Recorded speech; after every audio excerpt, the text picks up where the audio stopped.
Hi, it's me again with Corel Draw Tips and Tricks, and somebody asked me how to do this type of text effect.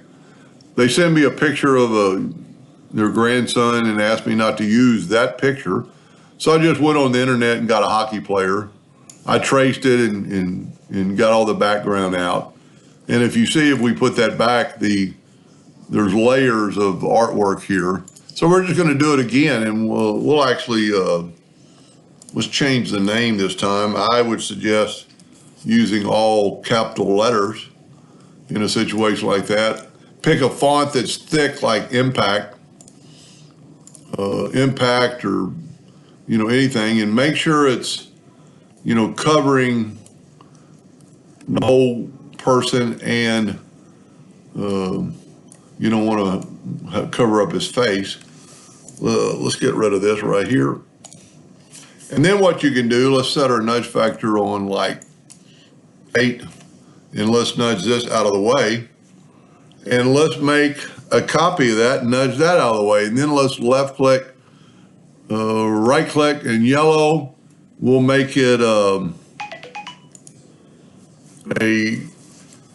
something thicker than a hairline so you can see it. We'll actually go ahead and go to object and convert it to a curve, and then we can change the point size. That looks pretty good. Then take this and make it whatever color you want. We'll just make it that color.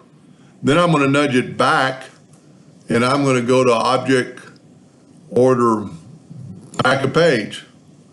And now you can see the 2 letters are behind the gentleman, and then I can just nudge this back. Pretty cool effect. And you can play around with the color. You want something contrasting on the center.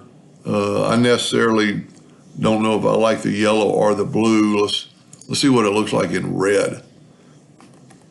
And you could play around with that. You would want something contrasting to the letter. That's not very attractive, and that's too close to red. So the yellow is probably it, because it'll really stand out. But anyway, what it is, you can still read it, but it hasn't taken away from the picture. Because if you look at his hand, and everything is still in between the picture. Anyway, I hope that answers their question, and thank you for watching.